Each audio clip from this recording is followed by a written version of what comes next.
वैसे तो लेट के बहुत सारे यूजेस हैं, लेकिन इस वीडियो में हम 3 स्पेशल केसेस देखेंगे, जहाँ पर लेट जो है यह स्वयं के अर्थ का कुछ इतर अर्थ देता है, यह अलग अर्थ देता है, एक डिफरेंट अर्थ देता है, राइट। तो लेट एक मेन वर्ब है और इसका जो फॉर्म होता है, first form let, second form let और थर्ड फॉर्म भी इसका लेट ही होता है।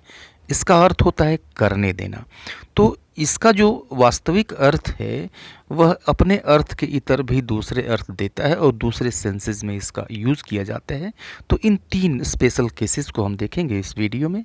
सो let us start the video. तो let us see the first use. First use है, स्ट्रक्चर देखिए सबसे पहले, लेट मी प्लस वर्ब की first form plus you plus object. अब यहाँ पर जो यू देख रहे हैं यह ऑब्जेक्ट है, राइट। यह प्रायः यहाँ पे यू ही होता है और जो दूसरा ऑब्जेक्ट देख रहे हैं यह प्रायः कोई वस्तु होती है, राइट। तो आइए देखिए किस सेंस में इस स्ट्रक्चर का यूज़ करते हैं। अब आप कोई विनम्रतापूर्वक कोई ऑफ़र करना चाहते हैं, राइट। तो अब जैसे मान लीजिए कोई बूढ़ा व्यक्ति है, उससे उसका सामान नहीं उठ पा रहा है, तो अपने ऑफ़र, आप अपने हेल्प की ऑफ़र करते हैं, यानी आप कहते हैं कि लाइए मैं उठा देता हूँ, राइट। या फिर आप चाहते हैं अपने मित्र को फ़ोटोज़ दिखाना, तो विनम्रतापूर्वक कहते हैं कि आओ मैं तुम्हें अपनी फ़ोटो दिखाता हूँ, या फिर चलो मैं तुम्हें अपनी फ़ोटो दिखाऊँ, या फिर मैं तुम्हें अपनी फ़ोटोज़ दिखाता हूँ। हिंदी में ऐसे कहते हैं, राइट। तो ऐसे सेंटेंसेस इंग्लिश में लेट के यूज़ से बोले जाते हैं, जैसे मैं तुम्हें अपनी फ़ोटोज़ दिखाता हूँ, राइट। यानी विनम्रतापूर्वक कह रहे हैं, ऑफ़र कर रहे हैं कि चलो मैं तुम्हें अपनी फ़ोटोज़ दिखाता हूँ, राइट। तो अलाउ अगर वह करेगा, देखना चाहेगा तो आपके साथ जाएगा, राइट। तो विनम्रतापूर्वक कहने के लिए हम लेट का यूज़ करते हैं। Let me show you my photos, let me show you my photos. तो अब देखिए यहाँ पर जो फर्स्ट ऑब्जेक्ट आया, फर्स्ट ऑब्जेक्ट यह यू आया और उसको वह क्या चीज़ दिखाएगा, तो माई फ़ोटोज़, अपने फ़ोटोज़ दिखाएगा। ये दूसरा ऑब्जेक्ट हो गया, राइट। एक और सेंटेंस लीजिए, मैं तुमसे एक सवाल पूछता हूँ, okay. Means let me ask you a question, let me ask you a question, right. तो अब देखिए लेट यूज़ हुआ, लेट के बाद हमने मी यूज़ किया, प्रायः मी ही आता है, और उसके बाद से वर्ब पूछना, आस्क फर्स्ट फॉर्म हमने यूज़ कर दिया। उसके बाद से जो ऑब्जेक्ट है, फर्स्ट ऑब्जेक्ट यह यू आया, प्रायः यू ही होता है, और उसके बाद से क्या पूछेगा, तो अ क्वेश्चन, यह दूसरा ऑब्जेक्ट है, right. So let me ask you a question.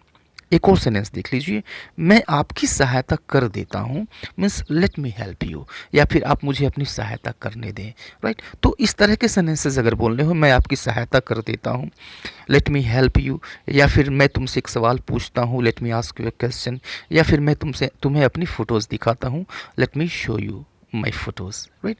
तो इस तरह की चीज़ों को कहने के लिए हम विनम्रतापूर्वक लेट का यूज़ करते हैं।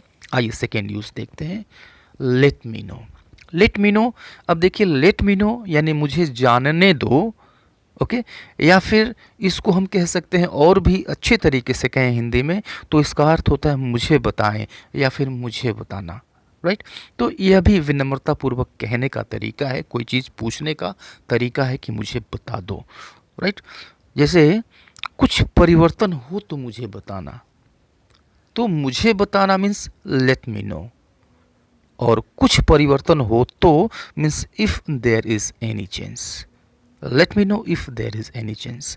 या फिर एक और सेंटेंस देखिए, मैं गलत हूँ तो मुझे बताओ, या फिर अगर मैं गलत हूँ तो मुझे बताना, मीन्स मुझे बताना, लेट मी नो, अगर मैं गलत हूँ तो, if I am wrong, late me know if I am wrong. तो यह दूसरा यूज़ था, लेट मी नो यानी मुझे बताना या फिर मुझे बताओ, विनम्रतापूर्वक कहने के लिए, राइट। थर्ड यूज़ हम देखते हैं, स्ट्रक्चर देखिए। आइए अब हम थर्ड यूज़ को समझते हैं। अब सपोज़ करिए कि आपसे किसी ने कहा यार क्या काम कर रहे हो, लोग तुम पर हंसेंगे, राइट। अब आपका ये रिएक्शन है कि आपको उसकी परवाह नहीं, आप ये कहना चाहें हंसे तो हंसे या फिर हंसने दो, राइट। तो यह जो सेंटेंस है हंसने दो, इसको हम लेट के इस्तेमाल से बोलेंगे, राइट। इस तरह के सेंटेंसेस को जब आप ये कहना चाहते हैं कि मुझे परवाह नहीं है या फिर ऐसा अगर कर रहे हैं तो फिर करने दो, राइट।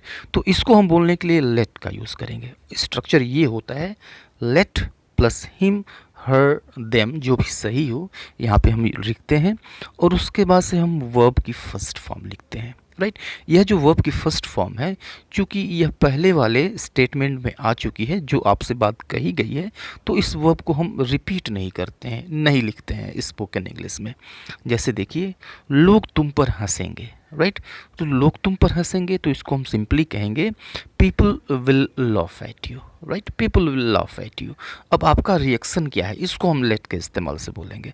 आपका रिएक्शन ये है कि मुझे परवाह नहीं है, तो मुझे परवाह नहीं है, या फिर आप ये कहते हैं हंसते हैं तो हंसने दो, मीन्स हंसने दो, इसको हम बोलेंगे लेट देम। तो हंसने दो, लेट देम लाफ लिख सकते हैं, लेकिन लाफ जो है यहाँ पहले वाले स्टेटमेंट में आ चुका है, तो फिर इसको रिपीट करने की कोई ज़रूरत नहीं है।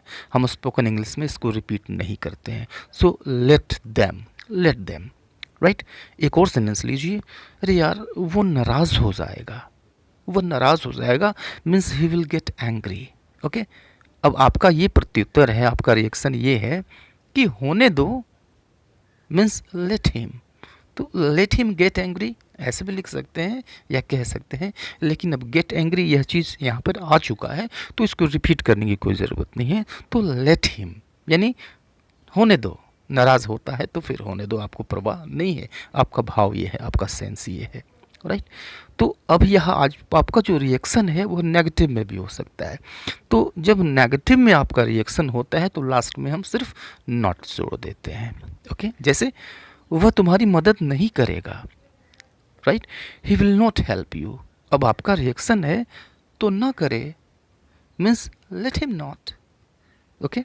एक और सेंटेंस लीजिए, वह तुम्हें माफ़ नहीं करेगा, means he will not forgive you, he will not forgive you. अब आपका क्या रिएक्शन है, तो ना करे, means let him not, let him not, ये आपका रिएक्शन है, इसको हम लेट के इस्तेमाल से बोलेंगे। तो ये 3 स्पेशल केसेस थे जहाँ पर हम लेट का यूज़ करते हैं। अभी के लिए इतना ही, मिलते हैं नेक्स्ट वीडियो में, तब तक के लिए goodbye and take care.